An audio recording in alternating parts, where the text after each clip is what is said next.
사도행전 3장 17절에서 19절까지의 말씀을 함께 읽도록 하겠습니다. 17절부터 같이 읽습니다. 시작. 형제들아, 너희가 알지 못하여서 그리하였으며 너희 관리들도 그리한 줄 아노라. 그러나 하나님이 모든 선지자의 입을 통하여 자기의 그리스도께서 고난 받으실 일을 미리 알게 하신 것을 이와 같이 이루셨느니라. 그러므로 너희가 회개하고 돌이켜 너희 죄 없이 함을 받으라. 이같이 하면 새롭게 되는 날이 주 앞으로부터 이를 것이요. 아멘. 여러분 다 사랑을 해보셨죠? 그런데 지금도 여전히 사랑하고 계십니까? 그 사랑이 변치 않기를 바랍니다. 예전에 사랑에 관한 전영록 씨의 노래를 기억하실 것입니다. 제목이 사랑은 땡땡으로 쓰세요 했는데 혹시 땡땡이 무엇인지 아십니까? 연필이죠. 그러면 왜 연필로 사랑을 써야 합니까? 볼펜이나 만년필로 쓰면 안 됩니까? 노랫말에 의하면 절대로 안 됩니다. 왜냐하면 사랑을 쓰다가 틀리면 지우개로 깨끗이 지워야 하니까 그렇답니다. 그러니까 사랑을 하려면 무조건 지우개는 필수적으로 챙겨놔야 한다는 얘기입니다. 물론 연애할 때 얘기죠. 결혼해서도 지우개를 어딘가 챙겨놓고 다닌다면 큰일 날 일입니다. 하나님의 말씀대로라면 절대로 결혼해서는 지우개를 챙겨놓으면 안 된다 하는 것이죠. 그것은 부부 별거나 이혼 등의 가정 파괴범이 되는 일이죠. 그렇기 때문에 결혼해서는 지우개를 지참하면 안 됩니다. 그런데 제가 이렇게 지우개 얘기를 꺼낸 것은 결혼 문제 때문이 아닙니다. 연애나 결혼이 아닌 지우개가 꼭 필요할 때가 있습니다. 무엇입니까? 우리의 죄악 때문입니다. 우리의 죄가 말갛게 지워져야 하는데 그때 지우개가 반드시 필요하다는 것이죠. 그런데 이건 우리가 지우개로 지운다 해서 지워지는 게 아닙니다. 아무리 지우려고 해도 죄의 흔적은 여전히 남아있게 됩니다. 아니 처음부터 진한 잉크로 노래 가사와 같이 진한 잉크로 쓴 것과 같습니다. 그래서 절대로 안 지워집니다. 그러면은 요즘대로 말하자면 그 화이트로 지우면 됩니까? 옛날 어르신들은 그 화이트가 뭔지 모르실 수가 있는데 문서를 수정하기 위해서 하얀색 엷은 막을 펜 글씨 위에 덮어 씌우는 문구류입니다. 이 문구류를 틀린 글씨 위에 대고 쫙 그어대면 글씨가 지워지는 것이죠. 하지만 그렇게 화이트로 지운다고 해도 문서 위엔 하얀 막이 그대로 남습니다.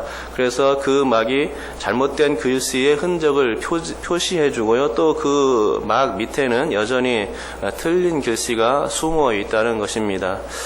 죄가 그런 것입니다. 지우려고 해도 지워지지 않고 안 보이고 숨겨진 것 같아도 여전히 그 자리에 남아있는 게 죄입니다. 그래서 절대로 지울 수가 없다는 것이죠. 그러나 그 방법이 있습니다. 회개하는 것입니다. 하나님 앞에 엎드리고 용서를 구하면 죄가 지워집니다. 회개라는 방법으로 모든 죄에서 떠나고 하나님을 향하여서 돌아서면 되는 것이죠. 그러면 하나님께서 용서해 주시고 중보자 예수 그리스도를 통해서 죄를 깨끗이 사함받게 되는 것입니다.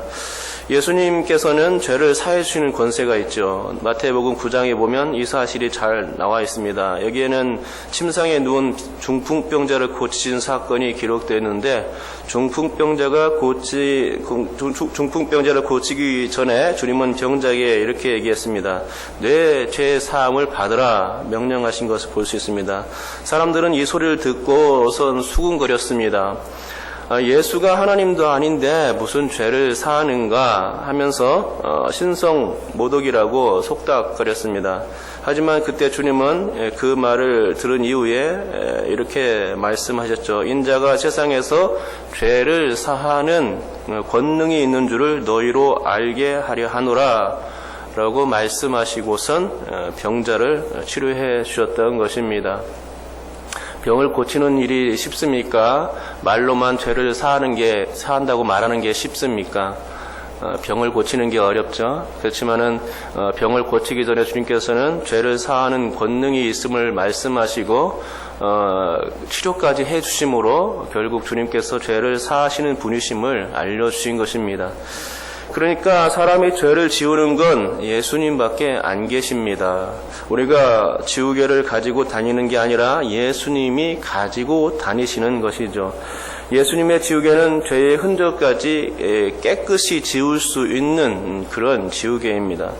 죄의 자취가 완전히 감춰집니다. 감춰질 뿐 아니라 아주 깨끗한 종이로 만들어 주십니다. 죄 없다 하시는 인을 찍어 주시고 죄 없는 하얀 백지를 내미시면서 그때에 너는 의인이라 이렇게 말씀해 주시는 것이죠. 그렇습니다. 우리의 그 죄가 씻김을 받고 완전히 깨끗해지는 길이 있다면 그것은 오직 하나입니다. 그것은 예수님께 우리의 죄를 구하고 비는 길밖에 없습니다. 예수님께 우리의 죄를 용서해 달라고 구하는 것이죠. 나를 용서해 주시고 구원해 달라는 그런 간절한 회개의 기도, 회심의 기도를 드릴 때 주님은 우리를 용납해 주시고 죄를 사해 주시고 의인이라 칭하시며 당신의 너른 품에 안아주시는 것이지요. 이것이 주님의 사랑입니다. 하지만 이런 마음이 들지 않고 주님을 의심하거나 그분께 지우개가 없다고 생각한다면 영원히 그 사람의 죄는 지워질 수가 없겠지요. 죄를 지울 수 있는 지우개는 오직 누구께만 있습니까? 오직 예수님께만 있습니다. 오늘 베드로의 이야기가 바로 그것이죠. 너희들이 무죄한 예수를 죽였다라는 것입니다. 그러나 형제들아 너희가 알지 못해서 그런 것이니 용서를 구해라 라는 것이었습니다. 회개하고 돌이켜 죄 없이 함을 받으라는 것이 베드로의 그런 설교였습니다. 그런데 죄를 지울 수 있는 특권과 권한이 누구께 있다고 말하고 있습니까? 예수님께 있음을 베드로가 지금 밝히고 있는 것입니다. 여러분, 그러나 유대인들은 그런 예수를, 죄를 사하는 예수를 죽였습니다. 예수가 메시아인 줄 몰랐기 때문입니다. 예수가 죄를 사하는 권능이 있는 분이신 줄 몰랐기 때문에 예수님을 죽였던 것이죠. 그분은 지은 죄가 하나도 없는 분이신데 예수님이 죄가 많다고 여겨서 죽인 것입니다. 그래서 영적인 무지 가운데 예수를 죽이는 일에 그들은 동참했죠. 그들의 무지는 성경, 곧 구약 성경에 대한 무지였습니다. 구약 성경에 특히 이사야서 50장이나 53장에 보면 고난받는 종 메시아에 대해서 말씀해 주셨는데 유대인들은 메시아는 고난과 상관이 없다고 생각했던 것 같습니다. 그러나 그것이 그들의 발목을 잡는 가장 커다란 죄가 되어 버렸습니다. 죄를 사할 수 있는 메시아를 그들 손으로 죽였던 것입니다. 그렇게 메시아를 고대했었는데 결국 메시아가 오자 메시아를 알아보지 못하고 영적인 무진 가운데 예수님을 죽여버린 것이죠. 그래서 결국 그것이 죄가 되었죠. 사함받을 수 없는, 결코 사함받을 수 없는, 하나님께 죄를 지었기 때문에 사함받을 수 없는 그런 죄를 지게 된 것입니다. 그 때문에 베드로가 지금 얘기하고 있는 겁니다. 너희들이 몰라서 그런 것이다. 그러나 이제 알았으니 회개하고 돌아서라. 그리고 죄 없이 함을 받으라. 선포한 것입니다. 그렇습니다. 무슨 죄든 주님은 다 용서해 주시죠. 이 땅에 죄악의 경중이 있는 것은 사실이지만 그러나 죄가 작다고 해서 악인이 아닌 것이 아니고 죄가 많고 크다고 해서 절대로 용서받지 못하는 것도 아닙니다. 우리가 지은 죄를 들고 하나님 앞에, 주님 앞에 나아가면 그 죄가 무슨 죄든지 어떤 죄이든지 상관이 없습니다. 다 용서함 받을 수 있습니다. 그러나 작다고 회개하지 않으면 이건 큰일입니다. 작은 고추가 매운 것처럼 아무리 작은 죄라도 용서받지 못하면 그것은 하나님의 원수 맺는 일이요 심판을 피할 수가 없게 됩니다. 물론 예수 믿으면 크고 작은 죄가 이미 사해졌기에 두려워할 필요는 없습니다. 하지만 그래도 이 땅에서는 여전히 예수 믿어도 죄를 짓는 삶을 살 수 있기 때문에 그리고 그 작은 죄의 씨앗들 때문에 주님과의 관계가 불편할 수는 있습니다. 영적인 비틀림의 문제가 계속 발생하는 것이죠. 구원받은 사람에게도 이와 같은 상황이 벌어질 수 있다는 것입니다.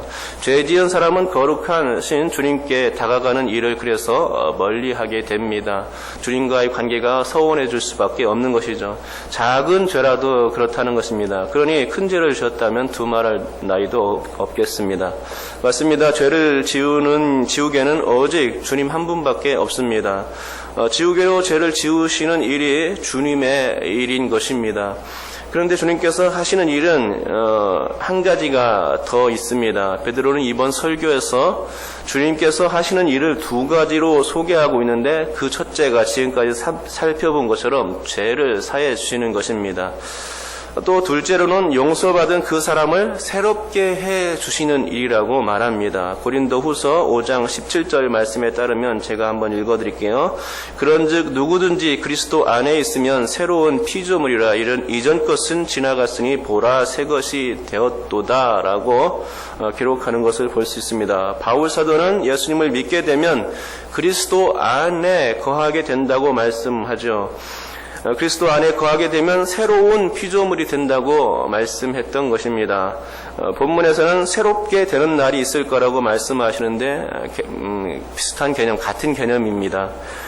그러나 본문에 새롭게 되는 날은 모든 만물이 새롭게 되는 세상 마지막 날을 가리키지는 않습니다. 또한 죽어서 저 하늘나라에 가면 새롭게 된다는 말도 아닙니다. 이 말의 의미는 현재에 그렇다는 것입니다. 곧 우리가 예수 믿게 되면 새롭게 된다는 의미입니다. 죄 용서함을 받은 사람은 전혀 다른 사람으로 변화된다 하는 것입니다. 예수 그리스도와의 신비로운 연합관계에 들어간 것이다 라고 말씀해 주는 것입니다. 그리스도와 하나 되는 연합관계에 들어가면 이전 것은 지나갔으니 보라 새 것이 되었도다 라고 말한 것처럼 회심 이전의 삶과 회심 이후의 삶은 현저한 변화가 있다는 것입니다. 눈에 보이지 않지만 그것이 분명하다는 것이죠. 물이 포도주로 변하는 기적과도 같은 이치입니다. 또는 신분의 변화라고 말하면 금방 이해가 갈 것입니다. 집안에서 괄시받으며 지냈던 신데렐라가 어느 날 왕자를 만나서 어떻게 됩니까? 우여곡절 끝에 결혼을 하고 그녀는 왕후가 되지 않습니까? 신분의 변화가 있게 된 것이죠. 그것처럼 본문에서 말하는 새로운 날은 신분의 변화를 의미하고 우리가 이전에는 세상에서 썩어질 죄의 종노릇했지만 이제는 죄와 상관없는 하나님의 의로운 자녀들이 되었다라고 말하는 것입니다. 그것이 새로움의 의미입니다. 본문의 새로운 날은 그래서 원기소와 같다고 해야 할 것 같습니다. 사실 본문의 뜻도 새로운이 원기 회복을 의미하는 단어입니다. 예수님을 믿으면 죄 없이 함을 받기 때문에 죄로 인한 고통에서 면제받습니다. 죄가 아니라 의를 덧입게 되니 원기 회복이라고 얘기할 수 있겠지요. 제가 어렸을 때 어머니께서 가정의약품으로 원기소를 비치해 주셨는데 저는 그것을 쏠락쏠락 하나씩 먹는 것을 좋아했습니다. 원기소 씨알을 씹으면 얼마나 고소합니까? 그 고소한 맛에 원기소를 먹는 것인데 그것을 먹어서 솔직히 건강해지는지는 잘 모르겠습니다. 하지만 예수님을 믿으면 확실히 건강해집니다. 원기소를 먹는 것보다 훨씬 더 건강해지죠. 예수께서 주시는 원기소를 먹게 되면 더러운 죄악의 구렁텅이에서 이제 더 이상 헤매지 않게 됩니다. 죄는 인간을 병들게 하고 결국은 사망의 늪에 빠지게 만드는 흉측한 원흉 아닙니까? 그런데 그렇게 흉측한 죄를 예수님을 믿을 때에 해결받게 됩니다. 원기 회복의 역사, 건강해지는 역사가 내 몸에, 내 영혼에 일어나는 것입니다. 그러므로 예수께서 주시는 원기소는 얼마나 좋은 것인지 모르겠습니다. 그렇습니다. 우리는 예수님을 믿을 때에 두 가지를 제공받습니다. 첫째는 죄 사함을 받습니다. 둘째는 새롭게 됩니다. 그런데 저는 이렇게 죄를 사함받는 이 현상을 지우개의 작용에 비유했고 또 새롭게 되는 현상을 원기소에 비유했습니다. 그런데 우리가 알 것은 지우개와 원기소의 작용이 다르다는 것이죠. 지우개는 지우는 역할만 할 뿐입니다. 하지만 원기소는 건강을 증진하는 일까지 합니다. 예수님을 믿을 때에 이 두 가지 효과가 동시에 이루어지는 것입니다. 즉 우리가 예수님을 믿게 되면 회개의 과정을 통해서 예수님께서 우리의 모든 죄를 아예 싹 없애 주십니다. 그러나 거기서 끝나는 것이 아니라는 말이지요. 죄를 지워주신과 동시에 전혀 다른 사람으로 바꾸어 주신다는 것입니다. 이것이 원기소죠. 원기소의 역할입니다. 예수님이 주시는 그 원기소의 역할 때문에 완전히 다른 사람으로 바꾸어지는 것입니다. 영육간의 건강한 사람으로 다시 태어난다는 것이죠. 예수님 때문에 그렇습니다. 죄사함과 새롭게 되는 일, 이 두 가지는 예수님을 믿어서 구원받은 자가 누리게 되는 선물인 것입니다. 그러므로 여러분, 우리는 이전의 삶, 즉 육신의 삶을 도모하는 사람들이 아닙니다. 육체에 썩어질 것들을 위해서 사는 사람들이 절대 아닌 것입니다. 왜 그렇습니까? 지우개와 원기소로 이전 삶을 다 청산했기 때문입니다. 청산된 삶을 다시 원하고 누리려는 것은 주님께 대한 일종의 배신입니다. 그러기에 육신의 의의를 도모하지 말아야 하겠지요. 그러면 어떻게 살아야 합니까? 새로운 피조물답게 살아가야 합니다. 죄가 청산되지 않았다면 죄를 회개하고 죄 사함 받는 일을 우선해야 할 것이며, 이미 예수 믿어 새로운 피조물이 되었다면 예수님이 기뻐하시는 삶 가운데서 거해야 맞습니다. 예수님을 인하여 구원받았으니 예수님을 위한 삶으로 전환해 있어야 맞다는 것입니다. 그러므로 여러분, 예수님의 그 은혜, 그 지우개와 원기소의 그 은혜를 잊지 말고 또 우리가 죄와 멀리 할 수 있으며, 그래서 또 그리스도인답게 살아갈 수 있기를 주님의 이름으로 축복합니다. 기도하겠습니다. 하나님 아버지 감사합니다. 오늘 베드로는 두 가지의 얘기를 하고 있습니다. 죄를 누가 사하는가 하고 또 누가 새롭게 해주는가에 관한 이야기입니다.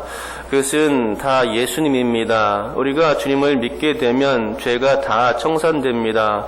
지우개를 통해서 지우는 것보다 훨씬 깨끗하게 아예 보이지도 않게 죄를 지워주십니다. 또 지워주실 뿐만 아니라 주님께서 또 우리에게 원기 회복을 해주십니다. 우리를 새롭게 해주시는 것이죠. 신분 상승을 시켜주시는 것입니다. 죄의 종노릇해서 마귀의 종노릇해서 이 종으로 살았는데 이제는 그리스도의 하나님의 자녀가 될 수 있도록 우리를 불러주시고 또 이롭게 해주시는 것입니다. 이 새로움의 역사가 일어날 때에 우리는 육체적으로도 건강하고 정신적으로도 건강하고 영적으로도 건강하게 되는 것입니다. 주님, 이런 은혜를 우리에게 허락하여 주셨음을 감사드립니다. 지우개와 원기소를 통해서 우리가 죄 사함 받고 또 새롭게 되었으니 하나님 아버지 그에 합당하게 살아가게 도와주시옵소서. 하나님, 주님의 구원의 은혜를 생각하면서 우리가 다시금 죄를 미워하게 도와주시옵시고 또 의인의 마땅한 합당한 삶을 살 수 있기를 항상 간절히 사모하면서 실천할 수 있는 삶이 되게 도와주시옵소서. 이런 생각을 가지지 않을 때 하나님 아버지 우리가 시험에 들지 않겠습니까? 하나님 아버지 우리가 오늘도 시험에 들지 않게 도와주옵시고 죄를 멀리하고 그리스도인답게 구원받은 사람답게 신분 상승된 사람답게 살아갈 수 있도록 도와주시옵소서. 우리의 연약함을 붙들어 주시옵시고 우리의 부족함을 채우셔서 세상에서 승리하시도록 인도하여 주시옵소서. 감사드리며 예수님의 이름으로 기도드립니다. 아멘.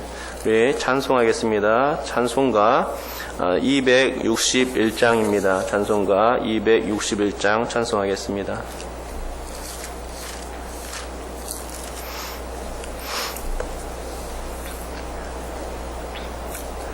이 세상의 모든 죄를 밝히시는 주의 보혈 성자 예수 그 귀한 피 찬송하고 찬송하세.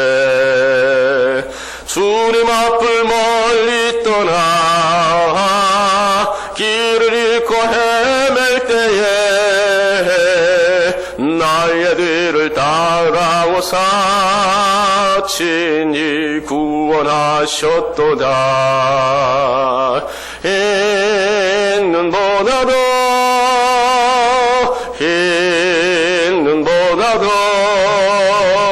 주의 흘리신 보혈로 이게 씻어 주옵소서.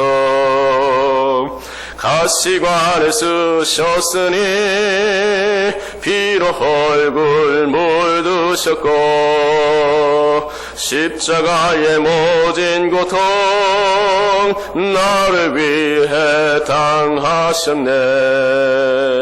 말로 형용할 수 없는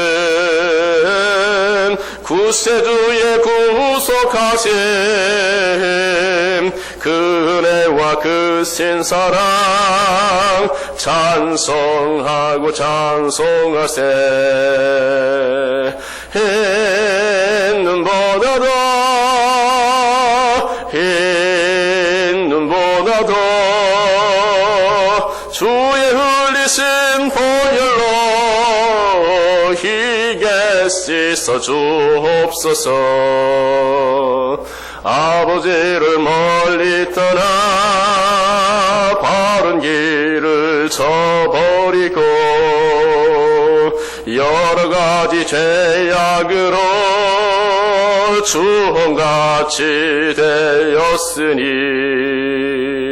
물 같은 것 가지고는 씻을 수가 아주 없네. 주여 귀한 보배 피로 날 정결케 하옵소서. 흰 눈보다도 흰 눈보다도 주의 흘리신 보혈로 희게 씻어 주옵소서. 아멘. 주기도문으로 예배를 마치겠습니다. 하늘에 계신 우리 아버지여, 이름이 거룩히 여김을 받으시오며 나라의 임하옵시며 뜻이 하늘에서 이루어진 것 같이 땅에서도 이루어지이다. 오늘날 우리에게 일용할 양식을 주옵시고 우리가 우리에게 죄 지은 자를 사하여 준 것 같이 우리 죄를 사하여 주옵시고 우리를 시험에 들게 하지 마옵시고 다만 악에서 구하옵소서. 대개 나라와 권세와 영광이 아버지께 영원히 있사옵나이다. 아멘. 오늘 14일입니다. 편한 목장을 위해서 기도해 주시기 바랍니다. 김영자 권사님, 김현식 집사님, 이금주 집사님, 김필순 집사님, 배경규 성도님, 나영래 집사님, 최영문 성도님, 이정희 성도님, 이경자 성도님, 이진식 성도님을 위해서 기도해 주시기 바랍니다. 마르다 여전도회를 위해서 기도해 주시고요. 국내에 있는 외국인 근로자들을 위해서 기도해 주셨으면 감사하겠습니다. 또 오늘 금요일인데 금요 가족 부흥회를 위해서 기도해 주시고 캄보디아 장기 선교팀 일정이 이제 오늘 하루밖에 없습니다. 마지막까지 유종의 미를 거둘 수 있도록 도와주시옵시고 우리가 이 캄보디아 단교 선교팀이 국내에 다시 도착하더라도 그곳에서 복음의 씨앗이 뿌려져서 열매를 계속해서 맺을 수 있도록 인도하여 주옵소서 기도했으면 좋겠고요. 또 선교팀은 내일 아침 6시 반에 공항에 도착합니다. 오는 길도 주님께서 지켜주시옵소서라고 기도했으면 좋겠습니다. 오늘 말씀처럼 또 우리가 죄를 짓지 않는 삶을 살게 하시고 의에 거하는 삶, 그리스도의 삶을 살게 해달라고 오늘도 예수 안에 살기를 몸부림치는 그런 삶이 되게 해달라고 기도하면 좋겠습니다. 다 같이 기도하겠습니다.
사도행전 3장 17절에서 19절까지의 말씀을 함께 읽도록 하겠습니다. 17절부터 같이 읽습니다. 시작.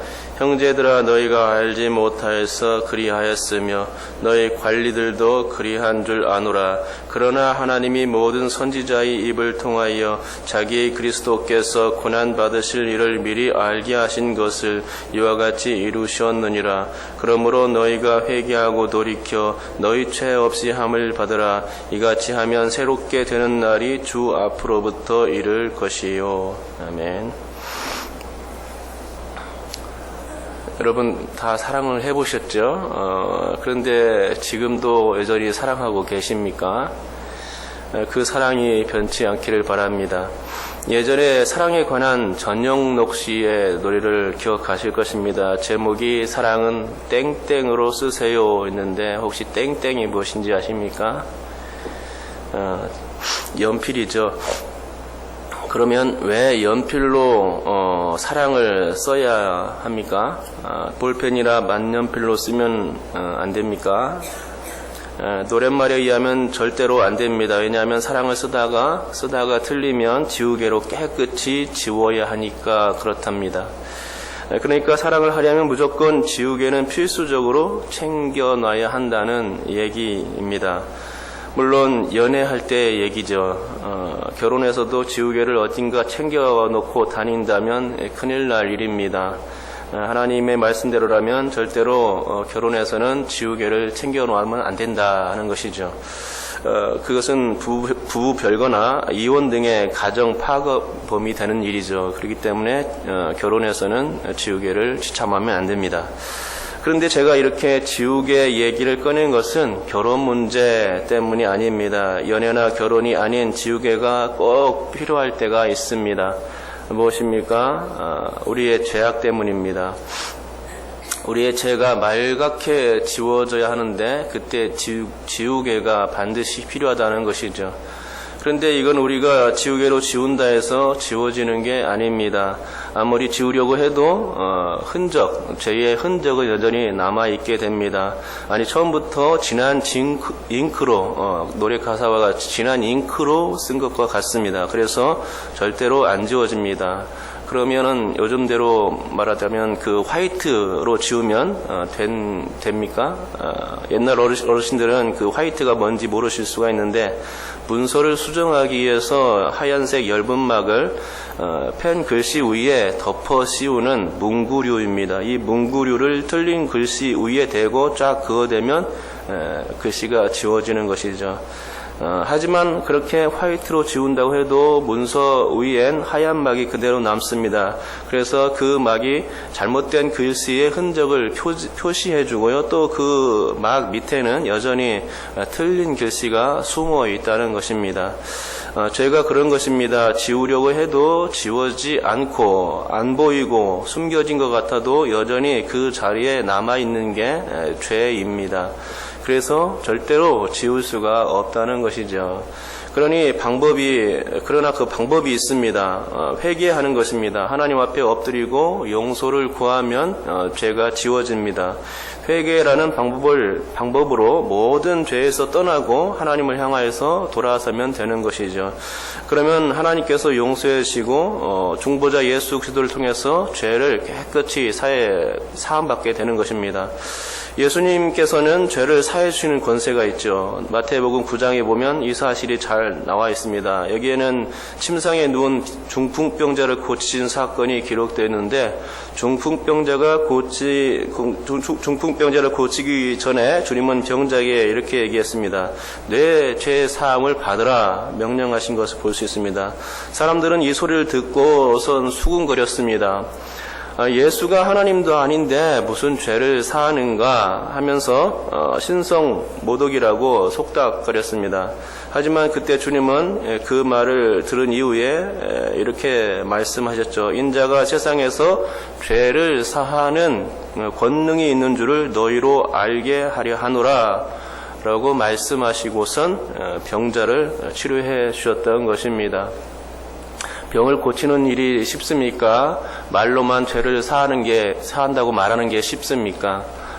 병을 고치는 게 어렵죠. 그렇지만은 병을 고치기 전에 주님께서는 죄를 사하는 권능이 있음을 말씀하시고 치료까지 해주심으로 결국 주님께서 죄를 사하시는 분이심을 알려주신 것입니다.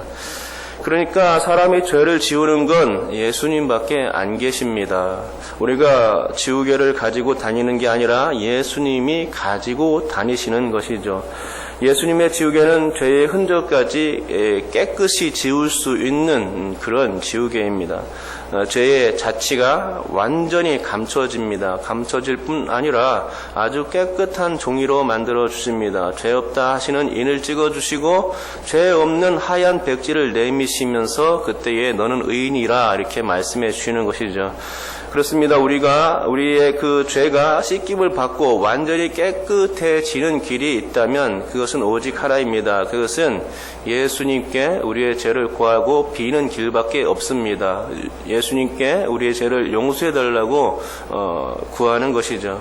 나를 용서해 주시고 구원해 달라는 그런 간절한 회개의 기도, 회심의 기도를 드릴 때 주님은 우리를 용납해 주시고 죄를 사해 주시고 의인이라 칭하시며 당신의 너른 품에 안아 주시는 것이지요.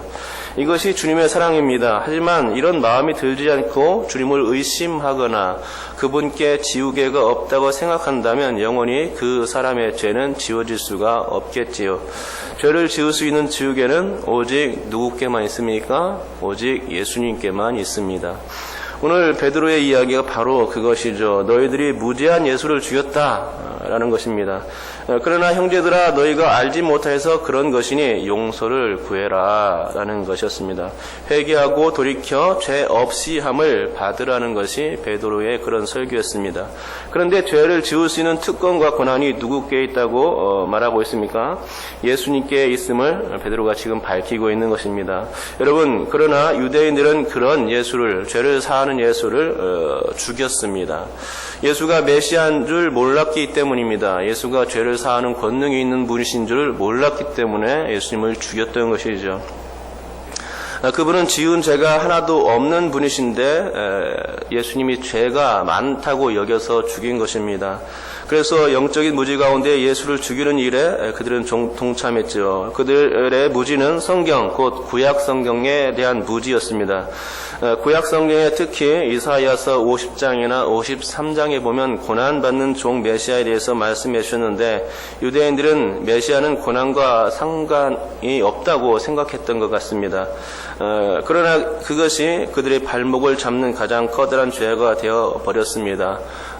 죄를 사할 수 있는 메시아를 그들 손으로 죽였던 것입니다. 그렇게 메시아를 고대했었는데 결국 메시아가 오자 메시아를 알아보지 못하고 영적인 무진 가운데 예수님을 죽여버린 것이죠. 그래서 결국 그것이 죄가 되었죠. 사함받을 수 없는, 결코 사함받을 수 없는, 하나님께 죄를 지었기 때문에 사함받을 수 없는 그런 죄를 짓게 된 것입니다. 그 때문에 베드로가 지금 얘기하고 있는 겁니다. 너희들이 몰라서 그런 것이다. 그러나 이제 알았으니 회개하고 돌아서라. 그리고 죄 없이 함을 받으라. 선포한 것입니다.